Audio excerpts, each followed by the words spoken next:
Bernard de Montréal, je vais vous faire connaître un mystère. Il vit du doute. Mais quand je dis ça, je ne fais pas le pitre, là. Je vous cite l'épître aux Corinthiens, qui commence comme ceci. Je vais vous faire connaître un mystère.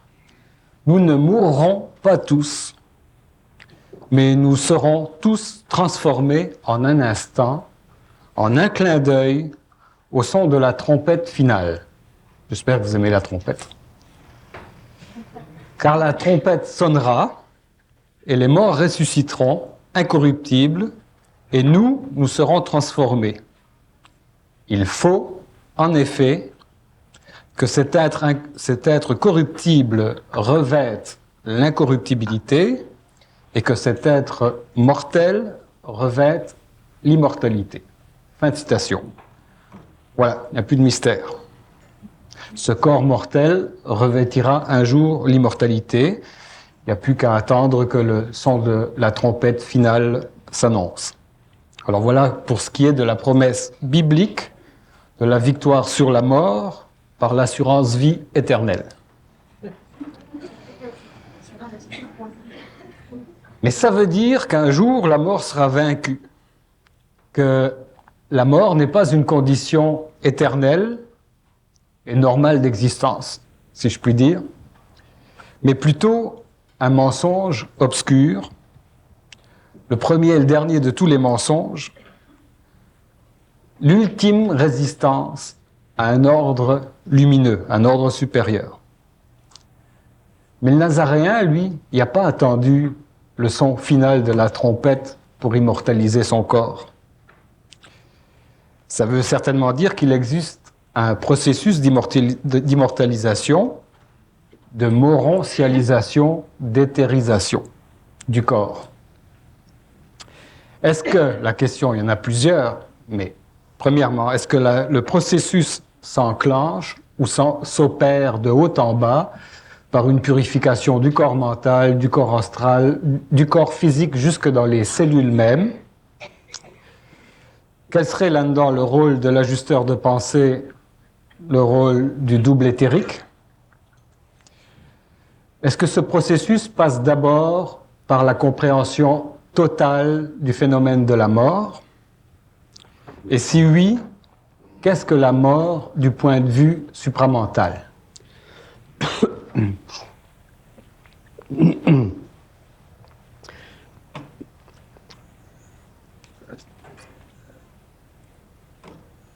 La mort du point de vue supramental. La mort à partir d'une conscience réelle. Quand je parle de conscience réelle, je parle d'une conscience où l'homme, psychiquement, mentalement, vit une relation d'énergie mentale, ou d'énergie sur le plan mental, avec sa contrepartie cosmique.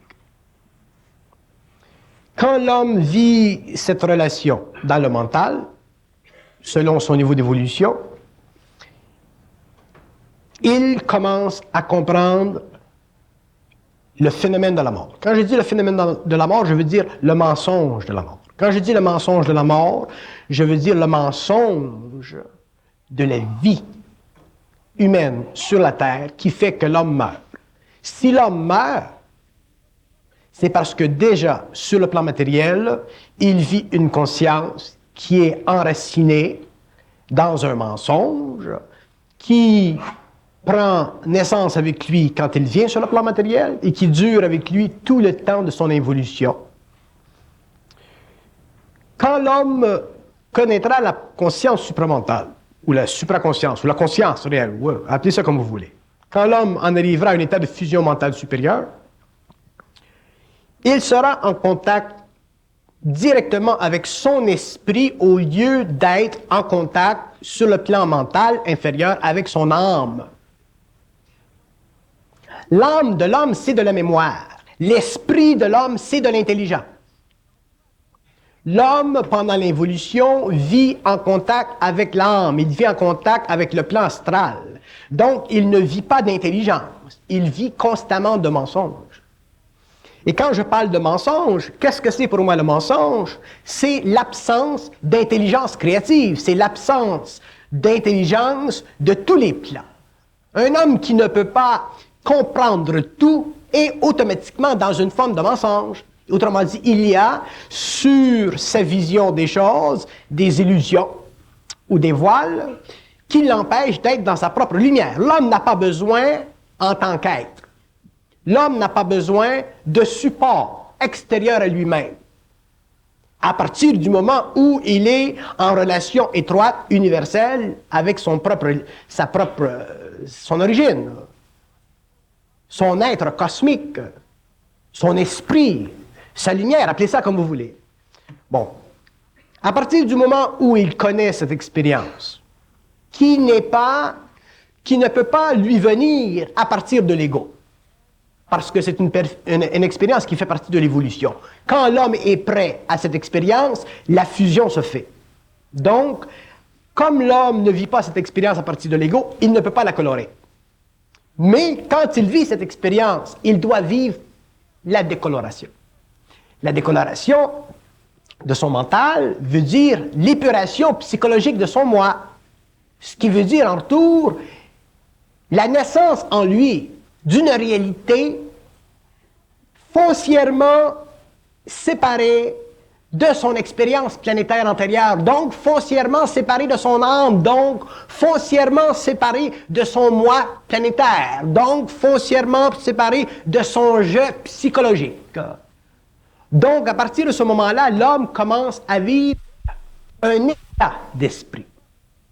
État d'esprit veut dire capacité intégrale de communiquer avec le plan mental et dans une même mesure exprimer le plan mental sur le plan matériel. Donc vivre la synthèse, la fusion, l'unité de ce qui est en lui universel cosmique et ce qui est en lui planétaire et mortel.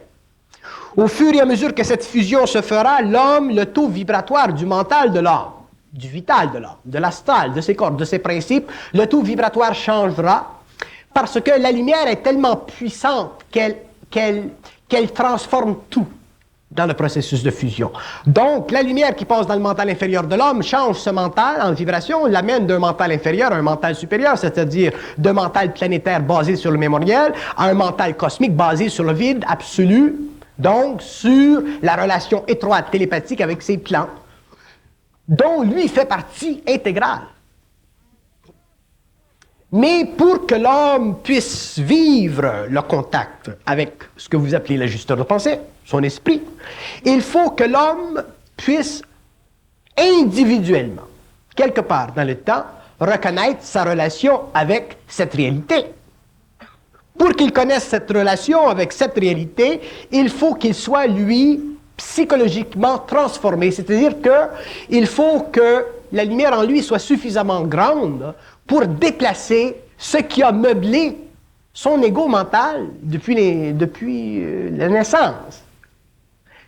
À partir de ce moment-là, l'homme vit le choc de sa propre lumière. Il vit le choc. Donc, il commence à transmuter, transformer, changer. Et il passe de la personnalité à la personne. Et il devient de plus en plus capable de comprendre la mort, c'est-à-dire de la comprendre soit mentalement, ou de la comprendre en allant sur ces plans-là et en n'étant pas assujetti à leur domination. Qu'est-ce que c'est que la mort? La mort n'est que le produit de l'absence du lien universel entre l'homme et les sphères. Si le lien universel entre l'homme et les sphères avait été maintenu, il n'y aurait pas de mortalité sur la Terre. L'homme serait immortel. Parce que l'immortalité, elle est normale. La mort n'est pas normale. Mais elle est devenue normale pour nous parce qu'elle a été sanctionnée historiquement, statistiquement. Par oubli. Par oubli, nous n'avons pas. L'homme vient sur la Terre, il s'incarne, il a perdu complètement contact avec le plan d'où il vient. Si l'homme venait sur la Terre, il avait mémoire de ses expériences antérieures, des plans où il a été antérieurement, des planètes où il a évolué, l'homme ne pourrait pas supporter la Terre, il ne pourrait pas supporter l'expérience. Donc, la coupure de la mémoire, elle est faite justement pour empêcher l'homme de souffrir de choses qu'il ne peut pas comprendre maintenant, parce que l'homme, dans le présent historique de sa civilisation, est conditionné par les lois de l'impression de la planète. Va à l'école? Il subit l'ignorance de l'école, il subit l'ignorance des parents, il subit l'ignorance de la société, il subit l'ignorance de la civilisation.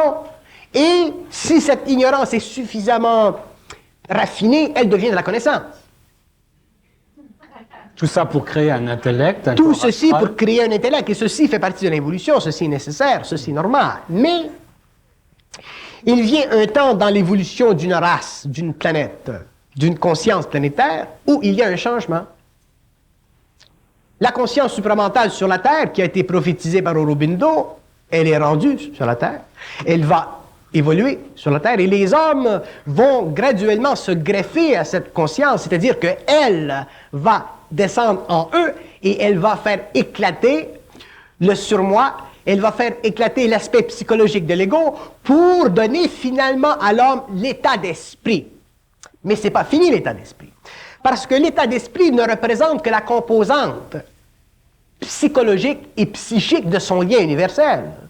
Quand l'homme va passer de la conscience mentale supérieure, mortelle, à la conscience mentale supérieure, immortelle, l'homme va être obligé d'utiliser un autre véhicule. Cet autre véhicule, ce sera le corps éthérique. Donc, au niveau du corps éthérique, sa conscience, au lieu d'être substantielle, c'est-à-dire au lieu de revêtir les qualités psychologiques d'un ego évolué, elle revêtira simplement le pouvoir de la lumière en synchronicité atomique avec ce corps, de sorte que l'homme, à travers le mental, sur le plan matériel ou sur les autres plans, pourra actualiser la lumière. C'est pour ça que nous dirons dans ce temps-là que l'esprit est dans la matière. Mais l'esprit, qu'est-ce que c'est? Je me bats depuis des années avec ce concept de l'esprit. Tous les concepts que nous avons, nous les hommes de la Terre, aujourd'hui, tous les concepts sont des limitations psychologiques à notre réalité universelle. Le terme esprit n'a aucune valeur vibratoire. Le terme esprit, quand vous l'utilisez, ne peut pas changer la nature qualitative d'une vibration. Il peut élever l'état émotif du mental de l'homme, mais il ne peut pas changer la nature vibratoire des choses. Pourquoi? Parce que le mot esprit est un mot qui fait partie des hautes sphères astrales. Il fait partie de la composition psychologique des mots greffés ou implantés dans le mental de l'homme pour que l'homme ait ce que nous appelons une parole d'expression, mais non pas pour que l'homme ait une parole de création. Donc nous vivons, nous, sur la Terre, à l'intérieur de différentes races, différentes nations, différentes collectivités, avec un patrimoine. Et nous ne sommes pas capables, en tant qu'hommes, de dépasser la forme des mots que nous utilisons. Donc, nous sommes incapables d'utiliser la vibration, l'énergie de cette lumière qui fait partie de nous, pour faire éclater le mot esprit et dire ou expliquer ou s'expliquer que veut dire esprit. L'homme doit savoir ce que veut dire esprit, parce qu'à partir du moment où l'homme sera capable de définir la réalité derrière la forme, il pourra à ce moment-là contrôler l'énergie dans la forme pour se donner dans le mental une nouvelle intelligence.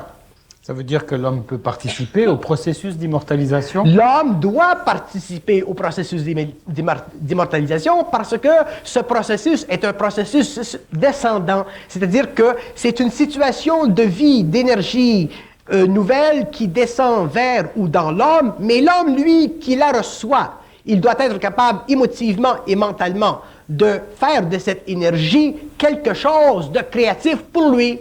C'est-à-dire quoi? De se rendre libre planétairement de la mort. C'est-à-dire quoi? De pouvoir créer un nouvel univers mental. À partir du moment où l'homme crée un nouvel univers mental, il ne s'assujettit plus à la mort. Il commence à définir le réel en fonction de sa capacité intégrale de donner à l'énergie la forme dont lui a de besoin pour instituer sur la planète où il est les formes dont il a de besoin dans le temps historique de sa composition. Et ainsi de suite pendant des siècles. Bon, alors c'est un processus qui va de haut en bas. Ça passe d'abord par le mental. Ça passe par le mental. Mettre de la lumière dans le mental. Ensuite, il y a de la lumière à mettre dans le corps astral. Jusque-là, c'est quasiment envisageable, mais mettre de la lumière jusque dans les cellules du corps physique qui se refusent à vivre une autre forme de corps. Ce ne sont pas les cellules du corps matériel qui refusent. Il y a une mémoire de mort dans ces cellules-là. Il y a une mémoire de mort, mais la mémoire de mort ne devient active dans l'homme lorsqu'elle est interprétée psychologiquement par le moi qui veut confondre la mort avec la vie pour se donner au niveau de la vie l'impression qu'il est un être conscient. L'illusion de la conscience de l'homme n'est pas dans la nature même de son mental. L'illusion de la conscience de l'homme, elle est dans la façon dont lui, en tant qu'être bioscient, ou bioconscient, se représente psychologiquement les valeurs éternelles d'une vie qui, pour lui, ne sont composées qu'au niveau de la vie matérielle ou qu'au niveau de la mort, et qui exclut pour lui l'immortalité, c'est-à-dire la définition intégrale du processus de la lumière à travers le mouvement cellulaire de sa conscience universelle. Autrement dit, l'immortalité est beaucoup plus raisonnable que la mort, parce que l'immortalité représente, dans le fond, le mouvement septuple de l'énergie à travers tous les plans qui constituent la réalité fondamentale de l'homme, c'est-à-dire la progression atomique de la conscience sur tous les plans de l'universel, à partir de la matière jusqu'aux plans les plus sublimes. Donc ça se fait par infusion de conscience dans tous ces plans-là. C'est ça se fait par infusion de conscience dans la mesure où l'homme, émotivement et mentalement, est capable d'absorber cette infusion. Donc, ce ne sera jamais le corps matériel de l'homme qui sera le problème, ce ne sera jamais le corps vital de l'homme qui sera le problème, ce sera le centre émotionnel et le centre mental inférieur de l'homme qui sera le problème à la fusion et éventuellement à la transmutation totale de son corps. Bon, les rishis védiques, là, ceux qui ont précédé l'avènement de la 5e race, pour eux autres, leur argument, c'était que l'homme était bâti sur le roc de l'inconscience. C'était de l'inconscience, dans le fond, une conscience obscure, là, une résistance terrible qui refusait cette lumière-là. Et il n'y avait pas pour eux, pour toute la 5e race à venir, de possibilité de défaire ce roc d'inconscience. Est-ce que ça va être une possibilité à envisager pour la 6e race? Ils avaient raison, parce que l'homme faisait partie de l'involution, et tant que l'homme faisait partie de l'involution, son corps matériel, ses sens, sa composition psychologique était de l'inconscience totale, même si l'homme avait atteint des niveaux de philosophie qui représentaient des élixirs de compétences psychologiques. Mais avec l'évolution, avec le cycle qui retourne, l'homme ne pourra plus de lui-même faire quoi que ce soit pour transmuter son énergie. Parce que l'homme ne pourra plus spirituellement invoquer les principes d'une cosmogenèse quelconque pour entreprendre un voyage spirituel quelconque qui ne pourrait le mener qu'aux confins de l'astral. Donc l'homme sera obligé par la lumière d'absorber une certaine dose d'énergie afin de vivre le choc mental, le choc émotionnel d'une réalisation psychologique dans le but éventuellement de s'éveiller à sa réalité, c'est-à-dire dans le but de graduellement se lever de la position de prosternation vers la position de droiture qui lui donnera la capacité finale de vivre, de manifester, de ressentir la qualité absolue de son énergie, ou autrement dit la qualité absolue de sa lumière, donc la capacité de transférer dans ses principes cette même qualité absolue à partir du moment où mentalement et émotivement il aura cessé de questionner son universalité, c'est-à-dire son droit à la survie, c'est-à-dire son droit à l'immortalité, c'est-à-dire son droit au savoir, c'est-à-dire son droit à l'absolu, c'est-à-dire son droit à l'infinité, c'est-à-dire son droit à la conscience qui continue et qui continue et qui continue dans une gestion universelle et cosmique qui fait partie de l'alliance entre la matière et les plans subtils. Bon, ce transfert d'un corps mortel obscur à un corps lumineux, est-ce que ça se fait avec le corps physique inclus? Est-ce que le corps physique inclus, lui aussi, procède de cette transformation? À partir du moment où l'homme vit le transfert de cette énergie sur le plan mental, le corps physique est déjà affecté. Si le corps émotionnel est chambranlant, le corps physique est affecté. Le corps vital est affecté. La perception, la rentrée de l'énergie dans l'homme, elle est toujours proportionnelle dans son efficacité, dans son rendement évolutif, selon la capacité émotive et mentale de l'homme de la supporter. Autrement dit, c'est comme si je dirais, Ne vous inquiétez pas de votre corps matériel ou de votre corps vital, mais sachez que votre corps astral émotif, votre corps mental inférieur planétaire peut retarder votre évolution ou peut empêcher votre capacité d'homme d'absorber une autre réalité d'homme qui est cosmique et universelle. Bon, alors, la mort blanche, ce n'est pas encore cette finalité-là, c'est encore une étape intermédiaire, ce qu'on appelle la mort blanche. La mort blanche, c'est une étape intermédiaire qui fait partie de la survie de la conscience de l'homme après la mort matérielle. L'immortalité, ça vient ensuite. Les hommes vivront la mort blanche, c'est-à-dire que les hommes mourront consciemment, et en mourant consciemment, au lieu d'aller vers la mort, ils iront vers l'éther. Tandis que les immortels auront accès à l'éther et au matériel à volonté. C'est la différence. Donc, la 6e race racine connaîtra la mort blanche. Les hommes qui font partie d'un noyau quelconque de cette race racine, qui font partie d'une régence planétaire, connaîtront l'immortalité dans ce siècle. Donc, il y a 2 niveaux de conscience. Il y a des hommes qui font partie de la Terre, qui font partie de l'événement terrestre, qui seront reliés à une puissance cosmique universelle manifestée dans la matière ici, sur le plan matériel. Ces hommes sont déjà des initiés. Donc, ces hommes feront le pacte de l'alliance. Ils seront unis à leur propre réalité. Les hommes, les masses en évolution au cours des siècles futurs apprendront à reconnaître la différence entre la mort et la vie. Donc, ils apprendront à reconnaître la différence entre l'inconscience et la conscience. La fusion grandira. Ces hommes seront suffisamment conscients lorsqu'ils viendront à la mort pour passer du stade de la mort noire au stade de la mort blanche, c'est-à-dire que les hommes ne souffriront plus de la mort. Donc, même s'ils meurent ou quand ils mourront, la mort ne sera plus pour lui une angoisse psychologique comme elle le fut pendant l'évolution pour l'homme de l'évolution. Ils seront à ce moment-là maintenus dans des conditions temporaires et ensuite ils seront amenés à vivre sur d'autres plans. Mais ils ne connaîtront plus la mort parce que la conscience sera éveillée, elle maintiendra sa continuité. Donc, ce n'est que vous parliez de mort blanche ou que vous parliez d'immortalité, c'est la même chose avec cette différence que les immortels sont peu nombreux dans ce siècle et que les immortels au début de l'évolution de la race racine seront utilisés cosmiquement parlant pour la transmutation de la conscience de la Terre, alors que ceux qui connaîtront la mort blanche seront ceux pour qui l'immortalité aura donné à la conscience de la Terre un nouveau cycle d'évolution. Est-ce que l'ajusteur de pensée, lui, peut participer à la déprogrammation de ces différents corps, à la démécanisation du corps mental, astral, vital, physique? Ça, c'est une question très intéressante. Et je vais la répondre parce qu'elle est très importante. L'ajusteur de pensée, sa fonction, ce n'est pas une fonction spirituelle. L'ajusteur de pensée, quand l'homme entrera en contact avec l'ajusteur de pensée, à cause de son état émotif, à cause de son état mental, l'homme vivra une qualité d'esprit. Je n'ai pas dit un état d'esprit, j'ai dit une qualité d'esprit qui fera de lui un être spirituel. Il sera très spiritualisé. C'est normal.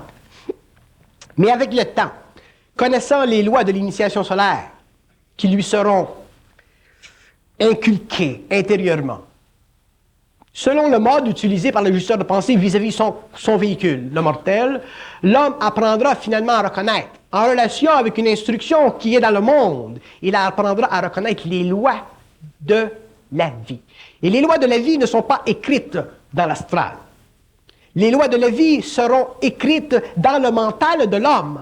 Donc, pour que l'homme connaisse les lois de la vie, il sera obligé éventuellement de lutter, non pas contre l'ajusteur de pensée, mais il sera obligé de lutter contre les sphères astrales qui font partie de sa conscience planétaire, à l'intérieur desquelles la lumière de l'ajusteur de pensée ne peut pas être utilisée d'une façon parfaite parce que l'homme n'a pas encore atteint l'âge de la maturité, c'est-à-dire que l'homme ne s'est pas encore dévêti de sa relation psychologique, spirituelle, émotive, karmique et animique avec la mémoire substantielle de son passé, qui est un passé global, collectif, appartenant aux archives de l'humanité. Autrement dit, ce que je veux dire, c'est que l'être humain, consciemment ou inconsciemment, quand vous l'approchez ou quand il vit une expérience interne, il vit toujours une expérience par rapport à l'humanité, ou par rapport à lui-même, ou une expérience qui est par rapport à lui-même, mais aussi en relation avec l'humanité. Il ne vit jamais une expérience intégralement sienne. Pourquoi?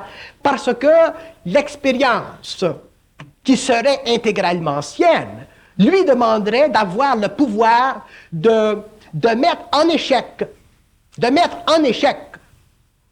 à travers l'utilisation des mots conviés par l'ajusteur de pensée, sa volonté.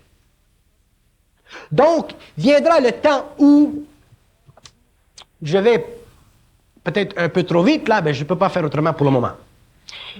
Ce que je veux dire, c'est que pendant l'évolution, l'homme a été dominé. Il a été dominé par la mort. Pendant l'évolution, l'homme nouveau sera dominé par la lumière. Il devra briser même cette domination.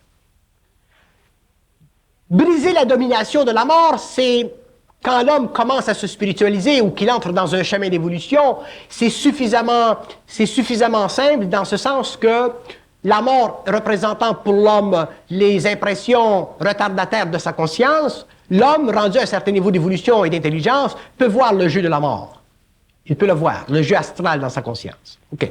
Donc, il peut se développer au-delà de ceci.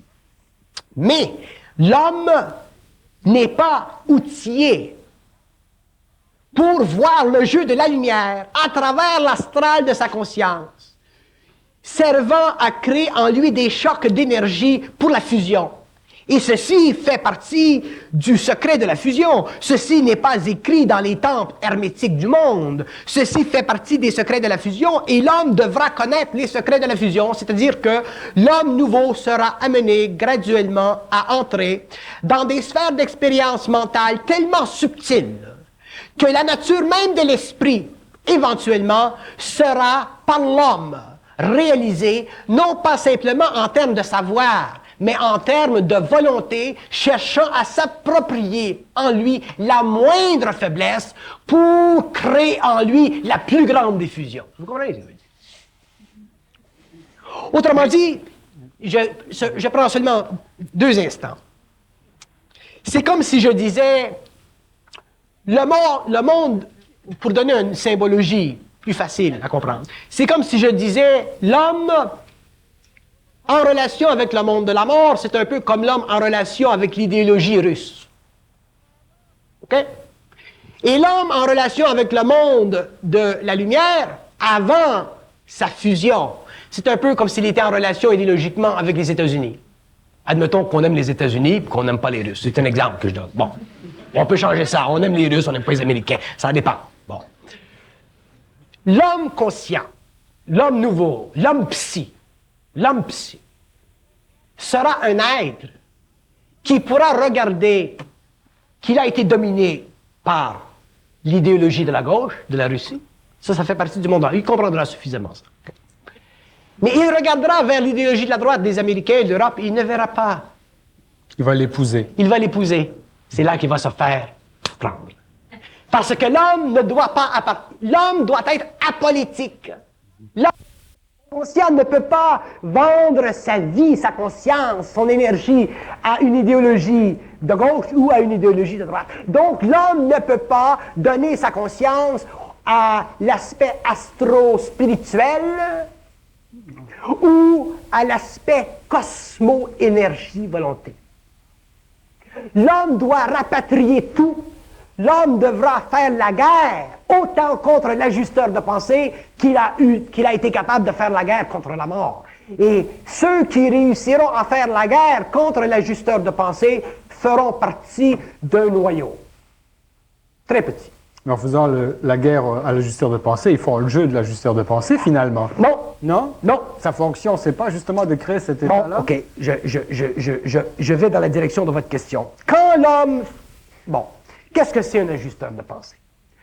Un ajusteur de pensée, c'est un rayonnement d'énergie prépersonnifié qui sert à la coagulation des mondes, c'est-à-dire à l'unification des mondes, c'est-à-dire à l'organisation et à l'évolution des mondes. Donc, dans le phénomène ajusteur de pensée, nous nous instruisons d'un concept que nous personnifions, alors que ce concept n'est pas personnifiable parce qu'un ajusteur de pensée, ça n'existe pas atomiquement.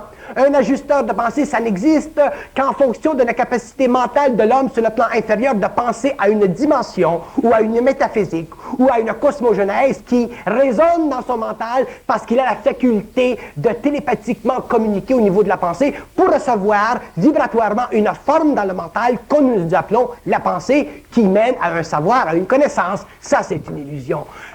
L'ajusteur de pensée est un concept qui sert aujourd'hui pour les masses mondiales hermétiques occultes. C'est un concept extrêmement important parce qu'il fait partie d'une nouvelle sorte d'enseignement pour l'humanité. Mais un jour, l'homme sera obligé mentalement, psychiquement, créativement, vibratoirement, au niveau de sa volonté, de détruire la valeur psychologique de l'ajusteur de pensée afin de connaître la fusion de son énergie et ensuite de transmuter la conscience moléculaire de ses corps pour passer de la matière à l'immortalité. Un immortel n'a jamais de maître. Un immortel n'a jamais de maître ni dans la mort ni dans la lumière parce qu'un immortel fait partie de la lumière et un immortel peut entrer dans la mort et un immortel peut entrer, demeurer et sortir de la matière. Un immortel, je l'expliquerai un jour, ce n'est pas un être qui est composé de deux aspects cosmiques et planétaires. C'est un être qui a refusé la domination à partir des plans les plus primaires de l'évolution jusqu'aux plans les plus subtils et absolus de l'évolution qui ont été amenés à la conscience philosophique, occulte, métaphysique du 20e siècle par des êtres qui ne sont pas étrangers à la conscience spirituelle de la Terre, mais qui sont étrangers à la fusion. C'est ça la différence. Quand vous dites que l'ajusteur de pensée est pré-personnifié, ça veut dire quoi? L'ajusteur de pensée est pré-personnifié dans ce sens que l'homme doit en arriver à reconnaître que la dimension psychologique de son moi, de son surmoi, face à l'instruction ou à la communication télépathique de son mental, n'a de valeur psychologique pour lui, autrement dit, n'a de sursis psychologique que dans la mesure où il est capable de se diviser en deux pour écouter qui lui parle. Et tant que l'homme sera obligé d'écouter qui lui parle, il sera obligé de donner l'intention à qui lui parle. En donnant l'intention à qui lui parle, il sera sous la volonté de qui agit sur les autres plans à travers sa matière. Donc, il sera encore en initiation solaire. Moi, quand je parle, je parle. Quand je parle, je parle. Je ne parle pas en vertical, je parle en horizontal. Pour parler en horizontal, il faut que j'ai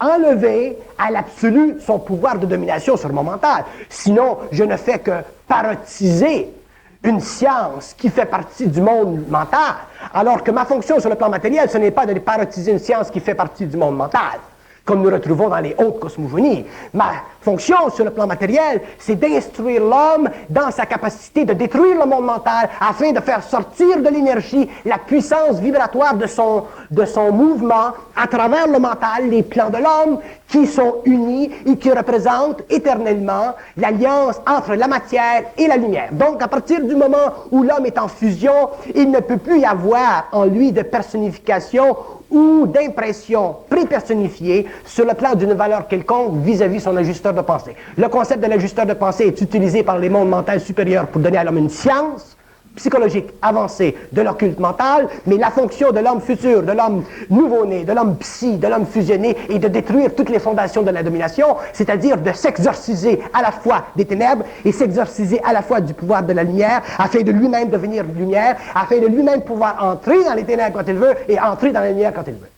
Est-ce que ça veut dire qu'un concept, c'est toujours une création de l'esprit? Un concept est toujours une création de l'esprit. C'est pourquoi le concept de l'esprit doit être détruit afin que l'homme puisse libérer du concept de l'esprit la valeur vibratoire de son énergie, utilisée sur le plan mental, qui détruira le concept et qui donnera à l'homme finalement l'énergie dont il a besoin sur le plan matériel pour créer en tant qu'homme esprit, c'est-à-dire pour donner à la matière, à l'éther ou aux autres plans l'équivalence psychologique, critique, psychique, cosmique, d'une évolution qui fait partie de la conscience atomique de ses principes, mental, astral, vital et matériel. Sans parler des autres. Bon. Est-ce que ça veut dire que la mort, c'est une espèce d'ange obscur, une espèce de gardien du seuil qui empêche justement le passage à l'immortalité, qui détruit tout ce qui n'est pas capable de passer à la lumière, finalement? Vous l'avez dit. C'est ça. Vous l'avez dit. C'est ça. Donc on meurt par absence de vérité ou de lumière. On meurt par absence d'énergie. On ne meurt pas par absence de vérité. Si on avait de l'énergie, on ferait sauter la vérité, comme on ferait sauter le mensonge. Je veux dire de conscience, prenons un autre mot. OK. Si vous parlez de conscience, vous parlez d'énergie. On meurt par absence de conscience. On meurt par absence d'énergie. Autrement dit, on meurt par absence de savoir. On meurt par absence de savoir. Donc si nous étions totalement vrais, réels, on serait totalement immortels. Si nous étions réels, nous serions immortels. La mort, ça ferait partie des musées de l'humanité.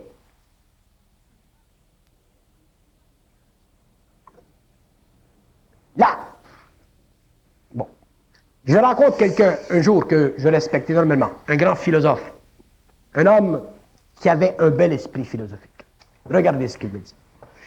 D'abord, il vient me voir, nous avons une petite discussion, et il commence à parler de l'âme. Donc, je lui parle de l'âme. Nous venions de nous rencontrer. Je n'étais pas connu dans ce temps-là. Et il me dit, ah non, l'âme, c'est pas ça, Et je lui dis, de quel droit un homme peut-il dire à un autre homme, non, c'est pas ça? Ensuite, je lui dis, il n'y a aucun concept dans la philosophie qui ne peut pas être détruit par la conscience créative de l'homme. Donc, il s'amène et il me dit, bon ben, essayez de détruire le concept, le syllogisme de Socrate, qui fait partie fondamentale de la philosophie occidentale. Si je suis... tous les hommes sont mortels. Bon, donc, tous les hommes sont mortels, moi je suis un homme, donc je suis mortel. Donc, moi je dis, tous les hommes sont mortels, moi je suis un homme, moi je meurs pas. Donc il me dit, ben oui, mais quelle preuve? J'ai dit, la question de la preuve, c'est votre question, c'est votre fardeau, ce n'est pas le mien. C'est votre problème à vous de dealer avec la preuve. Ce n'est pas mon problème à moi. Alors l'homme nouveau, l'homme conscient. Et vous n'avez pas retourné votre question, de quel droit vous pouvez affirmer ça? Ah ben oui, il pouvait tourner la question de n'importe quelle façon, mais je lui disais toujours, votre question, c'est votre question, c'est votre doute, c'est votre problématique philosophique. Moi, je n'ai pas de preuve à vous donner, je me fous de la preuve. C'est votre question philosophique, je la respecte. Vous mourrez, moi je ne meurs pas, c'est final. Vous allez me rentrer à Saint-Jean-de-Dieu parce que je viens de vous dire ça, ou vous allez me ligoter, vous allez me donner un coup de poing sur la gueule. Il n'y a rien à faire avec moi. Vous mourrez, moi je ne meurs pas. Fiable, on continue. Le point que je veux faire, c'est ceci. C'est que l'homme nouveau sera obligé, sera amené par sa propre lumière à vérifier dans l'instantanéité sa relation cosmique avec cette énergie. Et c'est là que l'homme reconnaîtra s'il y a en lui de l'astral, c'est-à-dire du doute. S'il y a dans l'homme le moindre doute, il y a dans l'homme une impuissance. Donc, il y a en homme une coupure d'énergie entre cette source et lui, il ne peut pas. Bon, j'étais chez des amis cette semaine et j'ai assisté à une scène assez cocasse, en tout cas. Ça a frappé à la porte, il y a un assureur qui est venu, qui voulait vendre de l'assurance vie à cette personne, en l'occurrence une jeune femme. Et elle a dit, je n'en prends pas d'assurance vie parce que je ne meurs pas. Et l'assureur, bon, il a souri et tout, puis il est revenu à la charge et encore, puis non, il n'a jamais réussi à la désarçonner, il a dit, je ne meurs pas. Est-ce que cette attitude-là, c'est une attitude qui est, on va dire, un peu précoce? Autrement dit, est-ce que c'est une façon de mettre la charrue avant les bœufs? Mais est-ce qu'il ne vaut pas mieux mettre la charrue avant les bœufs, finalement, que de se faire traîner par les bœufs? Je ne sais pas. Ouais, votre question est intéressante. Parce qu'elle ne doit pas être la seule, cette personne-là, à réagir de cette façon-là aujourd'hui, puis c'est un choc pour un assureur. Oui. Autant on a du mal, nous autres, à comprendre un contrat d'assurance, autant aux autres, ils ont du mal à comprendre cette formule-là. Oui. Bon, ça, c'est une bonne question. C'est comme si je disais, la conscience d'un être comporte son propre fardeau. Chaque être, c'est facile de lancer des paroles dans le monde. Oui. Bon. Mais les paroles dans le monde que l'homme lance par la parole, elles ont toujours la valeur de sa réalité. Mais seul lui le sait, pas l'autre. C'est ça. Vous comprenez? Seul lui. Donc, si cette personne qui conteste la valeur de l'assurance vie dit à l'assureur qu'elle est immortelle, tout dépend de comment elle vit ça en dedans. Si elle le vit parce qu'elle est orgueilleuse, si elle le vit parce qu'elle a été ésotérisée, si elle le vit parce qu'elle a de l'espoir de le devenir, vous comprenez? Oui. À ce moment-là, elle est mieux d'avoir de l'assurance. Elle est dans une... Vous comprenez? C'est parce qu'elle est dans une attitude. C'est une attitude. Mais si elle le vit d'une façon intégrale et seule elle le sait, à ce moment-là, il n'y a personne qui pourra y vendre de l'assurance. Donc, ni une attitude, ni une habitude, une certitude. C'est une certitude. Mais ce n'est pas la certitude philosophique. C'est la certitude qui vient de la fusion entre la lumière de l'homme et l'homme. Et chaque homme qui connaîtra cette conscience vivra le poids, le fardeau de cette conscience. On peut se faire jouer par l'ajusteur de pensée. Ah, mais effectivement. Pourquoi je disais tout à l'heure, vous ne pouvez pas vous allier à la Russie ou aux États-Unis? L'homme ne peut pas s'allier à la mort ou à la lumière. L'homme doit vaincre. L'homme doit contrôler. Et ceci, c'est tellement neuf. C'est tellement neuf à l'esprit de l'homme. Pourquoi? Parce que pour l'homme, l'ajusteur de pensée, l'esprit, la lumière, c'est quelque chose de grandiose. On va par là, aussitôt que ça scintille, on y va. Mais c'est pas comme ça. L'homme découvrira qu'il existe pour la protection des humanités en évolution un mensonge cosmique. Le mensonge cosmique, c'est la fragmentation de la conscience de l'homme à travers des formes pensées quelconques. C'est ça le mensonge cosmique. Donc l'homme, pour vivre une unité de conscience, il faut qu'il puisse rapatrier dans son expérience matérielle la totalité de cette énergie qui est sienne, dont il fait partie. Il ne peut répatrier cette énergie que s'il est capable de traverser les différentes couches de mensonges qui deviennent de plus en plus subtiles. Plus vous êtes conscient, plus on est conscient, plus les mensonges sont subtils. Vous pouvez vous imaginer la sorte de mensonge qu'un être comme le Christ pouvait vivre. Hein? Oui. C'est du stock. Oui, puisqu'il a été tenté par Satan S'il était lui-même. un être aussi élevé en vibration, si cet être a vécu du mensonge à un niveau ou à un autre, le mortel, le simple mortel, ne pourrait même pas apprécier ce mensonge. Pour lui, ce mensonge deviendrait une grande vérité. Oui. Vous comprenez? Oui. Ah, et seul l'homme, en tant qu'initié, l'homme dans sa transmutation interne, dans son unité de conscience, dans son intégration de conscience, peut savoir réaliser jusqu'où il peut aller dans la destruction du mensonge cosmique, c'est-à-dire dans sa réhabilitation originale, c'est-à-dire dans sa capacité intégrale d'enlever à la fois à la mort ou à la fois à la lumière son pouvoir de domination. Ce n'est pas que... il est évident que la lumière ne domine pas l'homme comme la mort domine l'homme. La mort domine l'homme évolutivement pour maintenir dans la mort le pouvoir. Tandis que la lumière va dominer l'homme jusqu'à temps... Bon, la lumière, ça agit un peu comme un maître. Prenons un vrai maître, un grand maître. Il y en a sur la Terre des grands maîtres qui sont réels dans la substance de leur état, même s'ils ne sont pas réels en fusion de conscience. Il y a des grands maîtres qui sont suffisamment purs, si vous voulez, épurés dans le mental, pour entraîner un disciple, lui jouer des tours, toutes sortes de conneries. Des koans zen. Des koans zen. Ouais. Pour que finalement le disciple puisse être à la mesure du maître et plus tard plus grand que le maître. La lumière, c'est le maître de l'homme. La mort fut le maître de l'homme évolutif. La lumière, c'est le maître de l'homme évolutif. L'homme demain, l'homme de la prochaine évolution, l'homme de la 7e race racine, aura fait de la lumière son serviteur. Pourquoi? Parce qu'il aura totalement réuni en lui l'énergie. Il ne sera plus fragmenté. Il ne sera plus dominé depuis longtemps par la mort et il ne sera plus dominable par la lumière. Cet homme nouveau, cet homme de l'avenir, cet homme intégral, réel, cet homme, ce sera réellement un être divin, ce sera réellement un être parfait, ce sera réellement un être total. Il représentera une nouvelle évolution qui n'existe pas dans l'univers. Bon.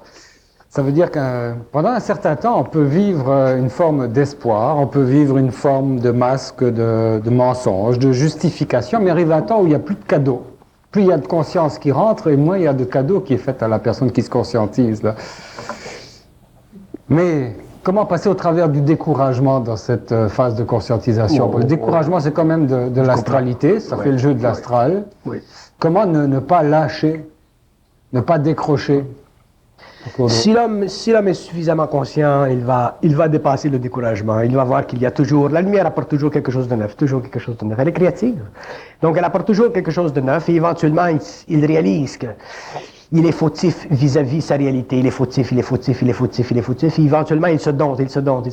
Mais elle se manifeste toujours quand il est au bout du tunnel. Ah, mais évidemment, parce que la lumière, l'ajusteur de pensée... Un train qui arrive quand il voit la lumière. Ben oui, parce que l'ajusteur de pensée, ce n'est pas un faiseur de cadeaux, c'est un emmerdeur absolu. Il n'y a rien de plus emmerdeur qu'un ajusteur de pensée. Rien dans le cosmos qui soit plus emmerdeur qu'un ajusteur de pensée, puisqu'il n'y a rien dans le cosmos qui connaisse l'homme plus que lui, puisque l'homme est sa création. L'homme est sa création jusqu'au jour où l'homme le domine. Quand l'homme aura dominé l'ajusteur de pensée, c'est-à-dire qu'il aura dominé la lumière en lui, l'homme deviendra créateur.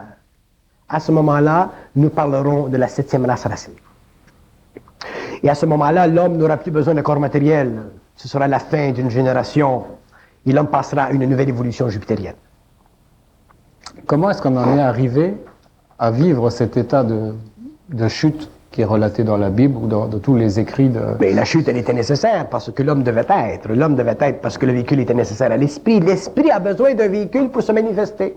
La lumière a besoin d'un véhicule pour se manifester parce que la lumière opère, voyage, se déplace dans des espaces où le temps ne fait pas apparaître dans sa conscience la forme. Donc, la lumière, pour se représenter une forme d'évolution quelconque, elle est obligée de créer. Donc, en créant, elle met en marche des mécanismes cosmiques reliés à la conscience de l'atome à tous les niveaux de la création, et elle oblige la lumière à la création, elle oblige au développement, donc elle oblige à éventuellement mettre en marche sur des plans inférieurs des mécanismes qui puissent éventuellement, au cours des époques, fusionner avec elle pour qu'elle-même, encore dans d'autres temps, en relation avec ces mécanismes, puisse donner naissance à d'autres niveaux de créativité. L'esprit ne peut pas vivre sans fin.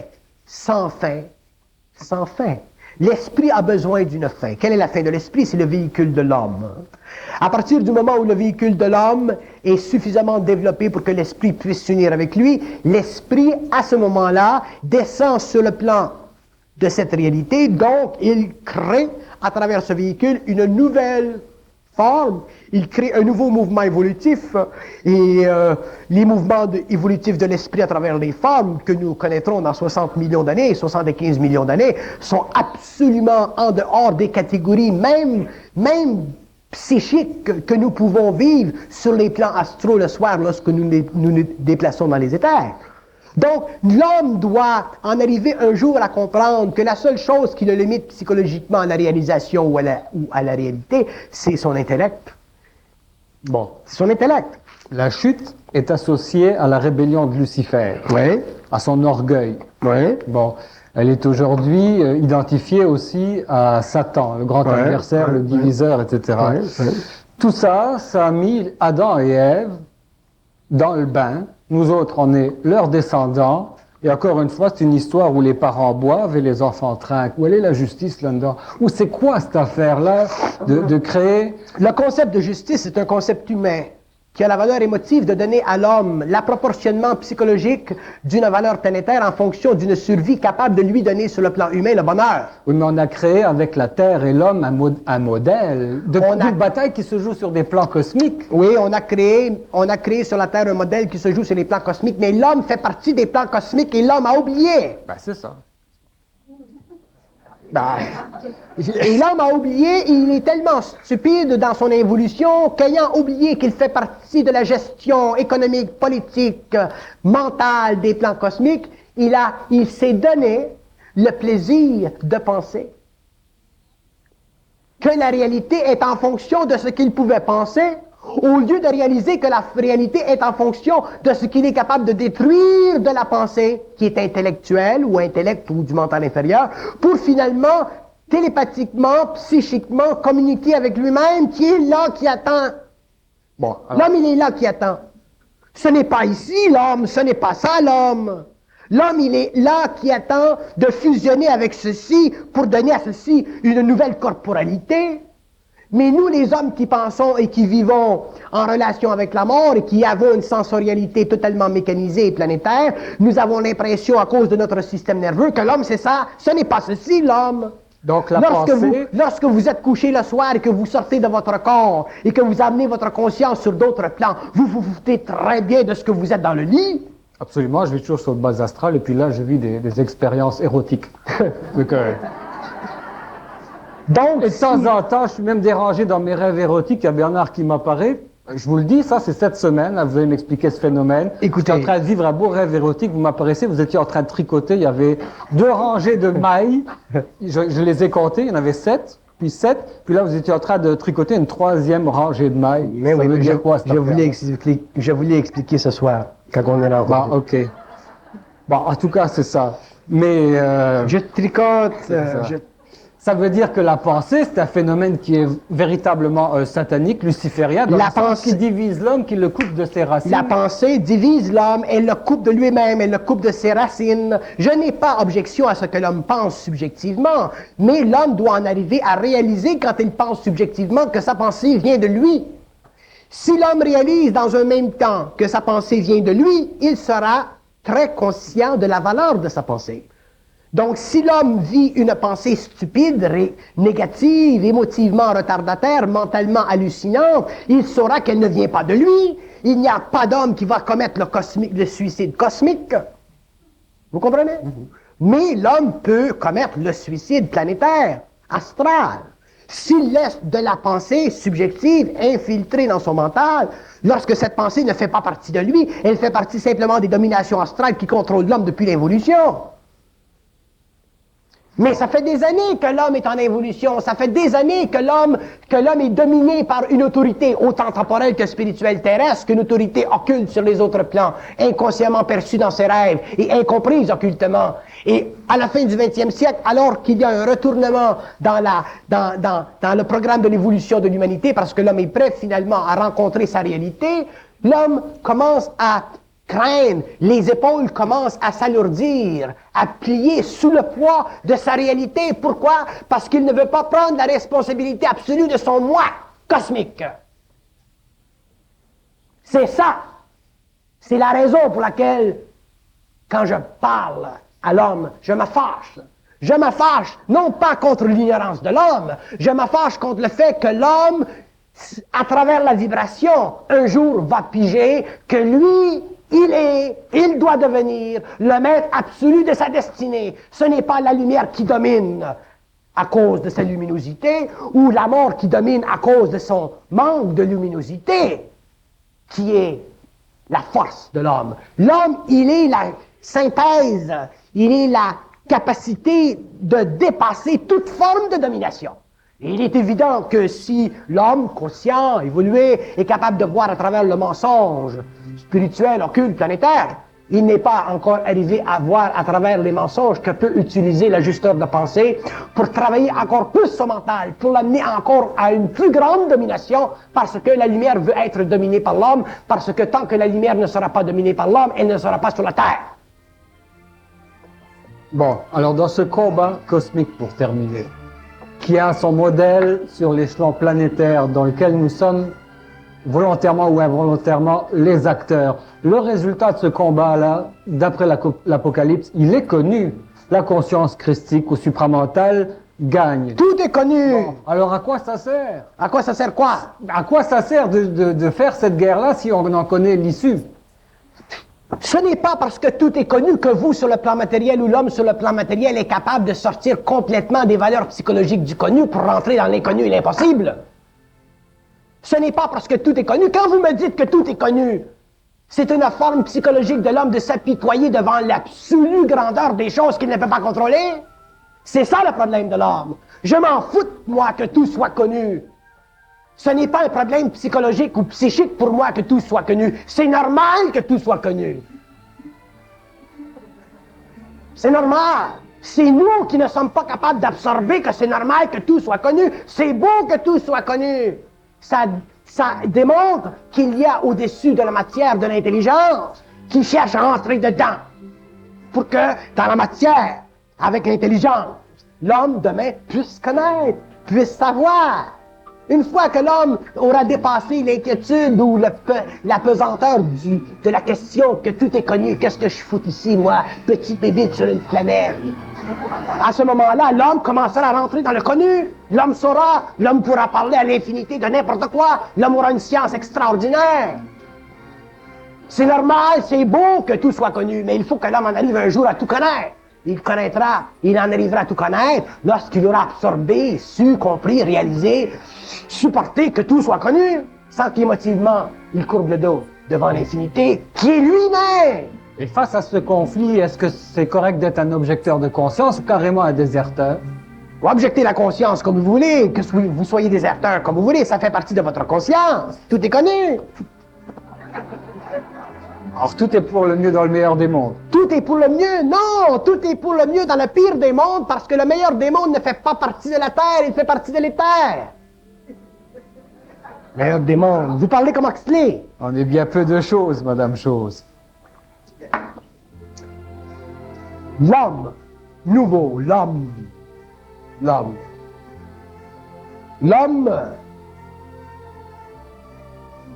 il est grand, il est réel, il est puissant, il est créateur. Il sera demain celui qui donnera à la Terre sa nouvelle conscience. Ce ne sont pas les forces astrales, ce ne sont pas les forces de la lumière qui dominent par leur puissance. Ce sera la lumière dans l'homme. C'est pour ça que on me dit tout le temps, pourquoi vous gueulez contre les grands livres, les grands les grandes cosmogenèses, pourquoi vous démolissez tout? Parce que l'homme ne peut pas être dominé par une pensée quelconque, même si elle est très haute. L'homme, il est un roi.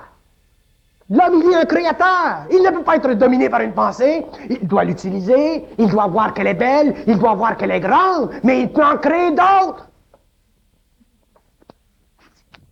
Merci Bernard.